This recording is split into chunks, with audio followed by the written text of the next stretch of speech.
Bueno, tengan todos un saludo muy especial. Hoy nuevamente los vuelvo a acompañar en este espacio que espero sea productivo, no solamente para mis queridos estudiantes, por quienes siento un aprecio especial y los acompaño no solamente en los cursos de contencioso, sino también de estructura del Estado, sino también para aquellas personas que de pronto quieran saber un poco más de algunos temas de los que se habla en el Estado y que son absolutamente relevantes. Quiero también expresar un saludo muy especial a todas aquellas personas que nos siguen a través de la señal aérea de los 1160 AM, la UPB, y quienes nos siguen a través de los diferentes dispositivos de streaming, a través de @UPB Radio. Para la sesión de hoy voy a tomarme alrededor de 22 minutos para no hacer estos videos extensos y puntualmente voy a referirme a la figura del vicepresidente de la República, de la cual se habla mucho y se sabe poco.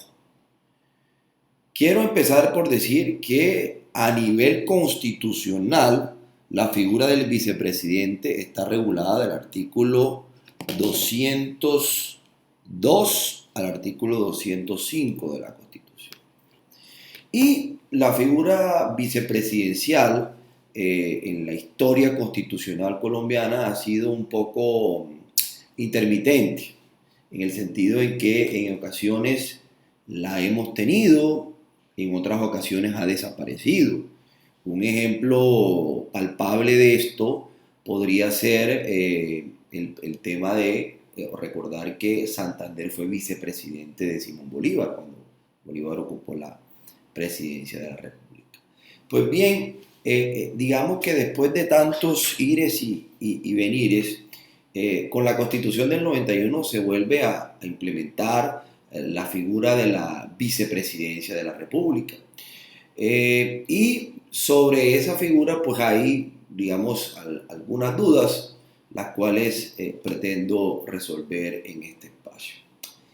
Lo primero que hay que decir es que a César Gaviria no le tocó la figura de la vicepresidencia, porque para los que están ya entrados en años con mi persona, recordarán que fue en el gobierno de César Gaviria donde se adelantó la Asamblea Nacional Constituyente y fue en esa Asamblea Nacional Constituyente donde se determinó que en Colombia nuevamente debía haber un vicepresidente de la República.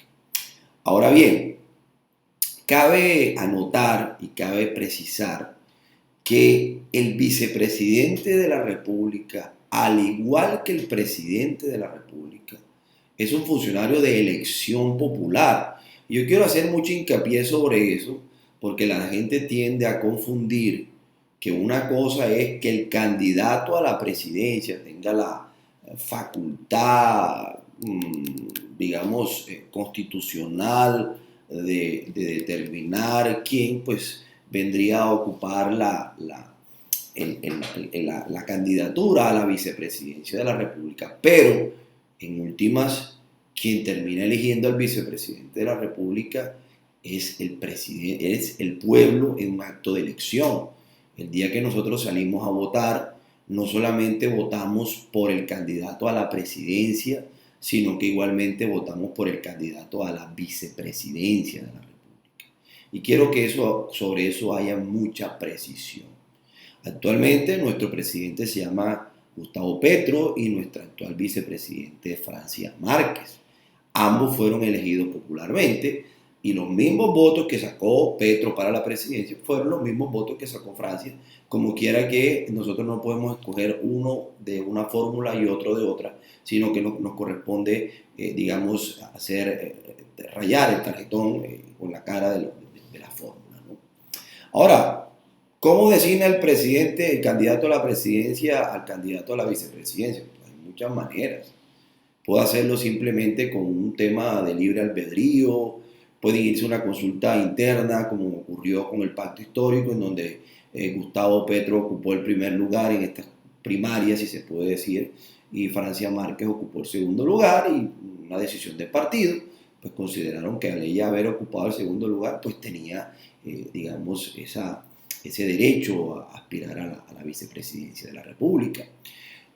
Con el expresidente Duque ocurrió algo similar. Con el expresidente Duque ocurrió que hubo también una consulta en la cual participó él como, digamos, representante del Partido Centro Democrático.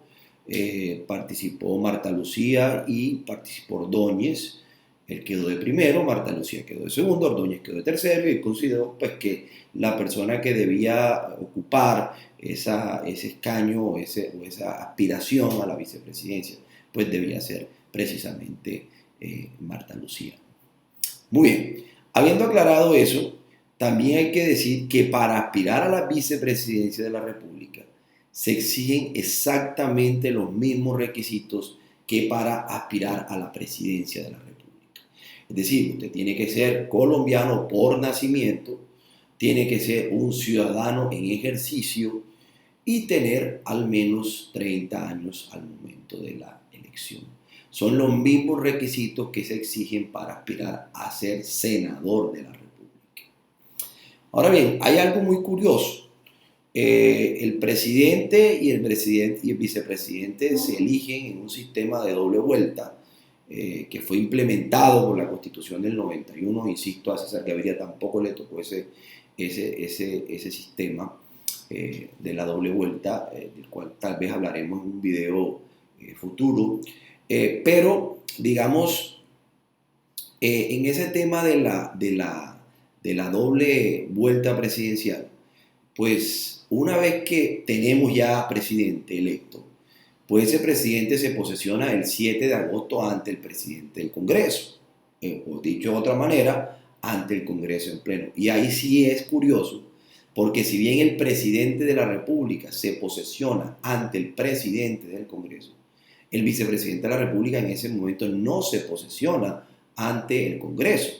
Quien le toma el juramento al vicepresidente de la República es el presidente, una vez posesionado como tal, una vez le ha tomado el juramento el presidente del Congreso, que viene siendo en la práctica el presidente del Senado de la República. Ahora bien, ¿para qué elegimos a un vicepresidente?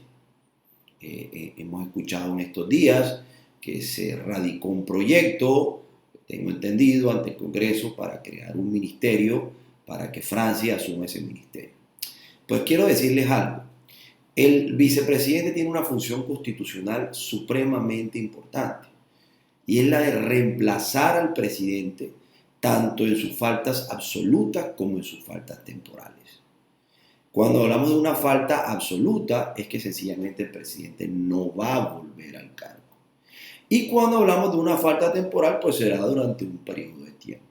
Si la falta es absoluta, en Colombia no se convocan las nuevas elecciones. Sencillamente, el vicepresidente asume la presidencia hasta el final del periodo. Ojo con esto. Incluso antes de la posesión del presidente. Es decir, si un vicepresidente electo sufre algún problema que le impida posesionarse a la presidencia de la República, será el vicepresidente quien se posesione como presidente de la República. Ya veremos qué pasa con las faltas absolutas del vicepresidente y qué se habla sobre esto. Ahora, ¿cuáles son las faltas absolutas en las cuales puede incurrir el presidente? Pues nos las dice la misma Constitución. Tenemos muerte, tenemos renuncia, tenemos destitución producto del juicio político, tenemos abandono del cargo, es que cuando el presidente se ausenta del país sin la autorización previa al Senado de la República, una enfermedad grave que deja al presidente, digamos, en un estado de coma, por ejemplo, ¿no? Pues ahí asumirá el vicepresidente una muerte cerebral, una situación de esta, ¿no? Y las faltas temporales, pues tenemos una licencia que puede solicitar el presidente, o una incapacidad pues que sea leve, ¿no? Ahora, para eso está el vicepresidente. Esa es su función constitucional. Ahora, el constituyente fue sabio y dijo, bueno, pero y mientras tanto, ¿qué colocamos a hacer al vicepresidente? ¿Qué va a hacer el vicepresidente? ¿No? Y la Constitución abrió una puerta y dijo, mire, no obstante, el presidente podrá nombrar al vicepresidente en cualquier cargo de la rama ejecutiva del poder público. Eso quiere decir en la práctica que un vicepresidente puede asumir como ministro, puede asumir como director de departamento administrativo, siempre y cuando obviamente sea dentro de la rama ejecutiva. Tuvimos el caso puntual del gobierno saliente del doctor Iván Duque, en donde su vicepresidente asumió las labores de canciller o ministra de Relaciones Exteriores, digamos, el resto del periodo ante la salida del canciller del cargo, ¿no? O también puede asumir cualquier encargo especial que le den. No sé, encárgate de la política anticorrupción, encárgate del tema de vías. Por ejemplo, a Vargas Lleras le dieron que se encargara de todo el tema de vías y de vivienda. Bueno, y así sucesivamente, ¿no? Si usted mira el DAPRE, que es el Departamento de la Presidencia de la República, que tiene como función en cabeza de su director prestarle apoyo al presidente de acuerdo al artículo, las funciones del presidente del artículo 189. Ahí dentro de la estructura del DAPRE encuentra la oficina de la vicepresidencia de la República. Ahora bien, ¿qué pasa en caso de que quien incurra en una falta absoluta sea el vicepresidente? Pues en ese caso, la Constitución también nos da una solución y nos dice que será el Congreso quien asuma la responsabilidad de elegir a ese nuevo vicepresidente. Y que mientras que eso ocurre, un ministro estará o asumirá en calidad de encargado la vicepresidencia de la República. En la práctica, lo que tuvimos en el gobierno de Juan Manuel Santos, cuando Vargas Lleras renunció precisamente para aspirar a la presidencia de la República, fue que Santos terminó diciéndole al Congreso quién quería que fuera su vicepresidente y el Congreso terminó respetándole esa voluntad. Sobre las faltas temporales, la Constitución no dice nada respecto al vicepresidente de la República. Hay un vacío y hemos tenido situaciones. Vargas estuvo incapacitado un tiempo por problemas de salud en el gobierno de Juan Manuel Santos en el primer periodo, cuando había reelección en Colombia, porque reelección ya no hay, desde la reforma al equilibrio de los poderes públicos, el acto legislativo 02 del 2015, cuando cuando Santos estaba en el primer mandato, su vicepresidente era Angelino y Angelino tuvo un derrame cerebral o un problema cerebrovascular y estuvo un tiempo, digamos, incapacitado. O sea que, digamos que durante ese tiempo, pues en la práctica, si el vicepresidente está incapacitado, pues no hay vicepresidente. Creo que uno de los temas que podría regularse, no sé si en la Constitución, de pronto podríamos irnos a la ley 489, establecer qué pasa en caso de faltas absolutas temporales del vicepresidente. Ahora, esta última parte quiero dedicárselo a la figura del ministro delegatario, porque tienden a confundirse las funciones vicepresidenciales con la figura del ministro delegatario. Empecemos a decir que el vicepresidente reemplaza al presidente cuando el presidente no está cumpliendo ninguna de sus atribuciones constitucionales establecidas en el artículo 189. Es decir, no está actuando ni como jefe de Estado, ni como jefe de gobierno, ni como suprema autoridad administrativa. Simplemente no hay presidente.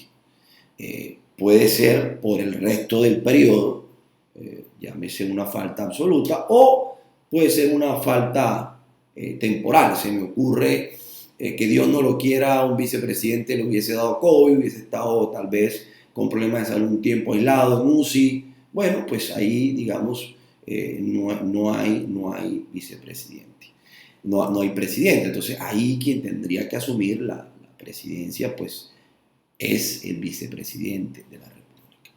Ahora, la Constitución prevé una figura que se llama la del ministro delegatario. ¿Qué diferencias hay entre el vicepresidente y el ministro delegatario? Empecemos por decir que el vicepresidente es un funcionario de elección popular. El ministro delegatario no es un funcionario de elección popular. El ministro delegatario es un ministro que ha sido nombrado por el presidente de acuerdo a los parámetros del artículo 189, numeral primero de la Constitución. Entonces digamos que son funcionarios completamente distintos. Segundo, tal como lo he dicho y lo reafirmo, ahora voy a poner unos ejemplos prácticos para que me entiendan mejor la idea. El vicepresidente reemplaza al presidente en faltas absolutas o temporales. Entonces viene la pregunta, bueno, ¿y entonces cuándo asume el ministro delegatario? Muy sencillo. Hay una figura en derecho administrativo que se llama la delegación. La delegación está regulada no solamente a nivel constitucional, sino que igualmente está regulada a través de la ley 489 del 98. ¿Qué es la ley que desarrolla? La ley 472 del 98, corrijo, que es la ley que desarrolla la rama ejecutiva del poder público. Ahora bien, esa ley, nuevamente preciso, 489 del 98, que es la ley de la función administrativa, pues nos explica cómo funciona la delegación. Y un ministro delegatario es un ministro que asume funciones presidenciales precisamente en función de un acto de delegación presidencial. Acuérdense que en los sistemas presidenciales tenemos una de las características de los sistemas presidenciales es que el Ejecutivo es unitario.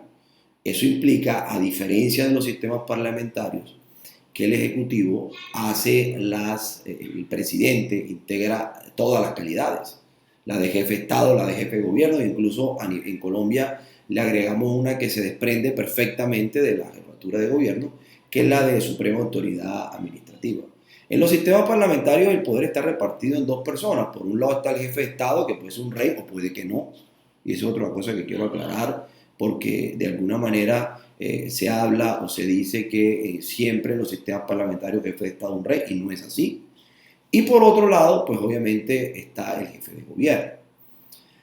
Como el presidente no puede estar en dos partes al mismo tiempo, cuando el presidente en calidad de jefe de Estado debe salir del país, hacer visitas de Estado, como la que hizo Petro ahora que estuvo en Estados Unidos, hablando en la ONU, bueno, en la Organización de las Naciones Unidas que queda ahí en Nueva York. Bueno, pues en Colombia no quedó el vicepresidente de la República, porque ahí realmente no hay una falta absoluta del presidente de la República, por el contrario, el presidente de la República se está ausentando del país precisamente en sus funciones como jefe de Estado. Y entonces, al ausentarse del país en sus funciones como jefe de Estado, pues no puede dejar el país, digamos, solo, abandonado. Entonces, ahí tendrá que nombrar o dejar a un ministro con funciones presidenciales.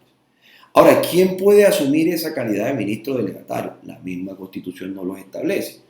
Hay una orden de jerarquías, aunque he escuchado que se pretenden crear dos ministerios. Creo que pretenden crear un ministerio de la igualdad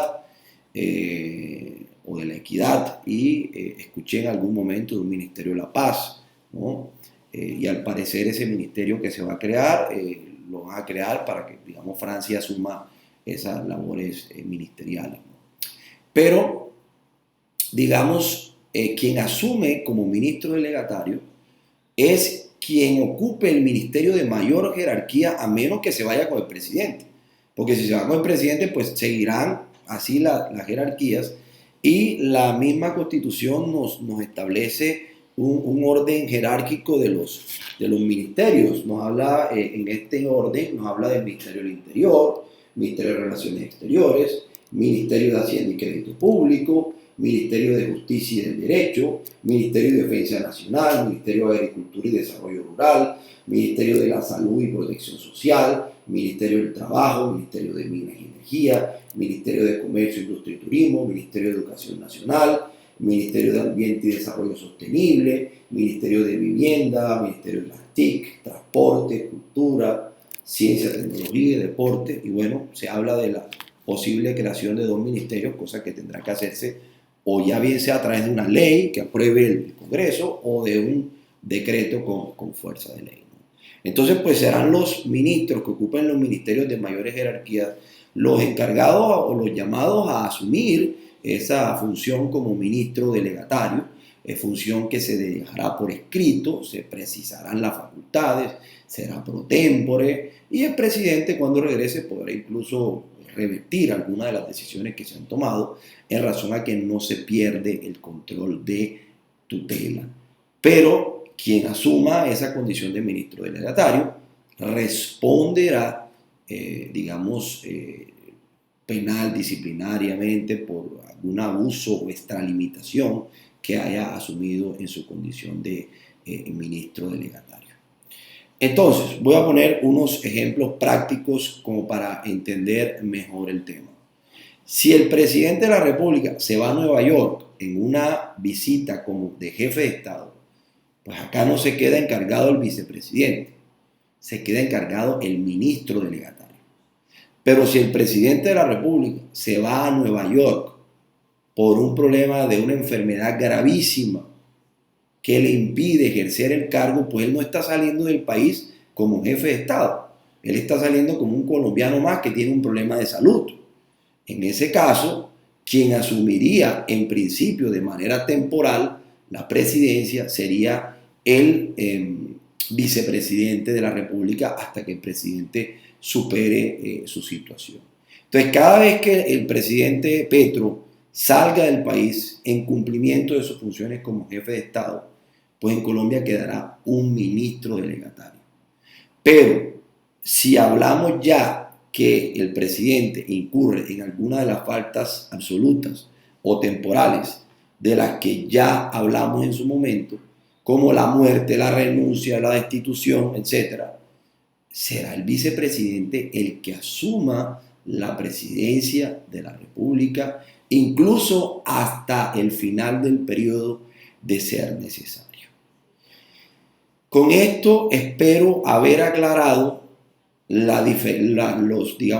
aspectos generales del vicepresidente y la diferencia del vicepresidente con el ministro delegatario. No obstante, sobra decirles que todo esto está en los artículos 202 al 205.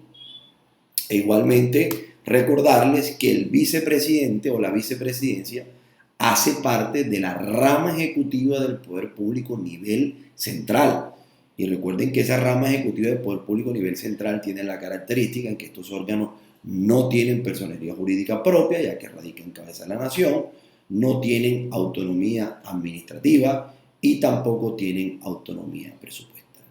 Les deseo muchas bendiciones y espero que estos cortos videos sean productivos para quienes se están formando en su profesión como abogados, específicamente para los estudiantes de estructura del Estado, pero que también sean, importantes para todas aquellas personas que de alguna manera quieren conocer un poco más de este mundo de la estructura o de la conformación del Estado. Les deseo muchas bendiciones a todos, Dios los bendiga, éxito.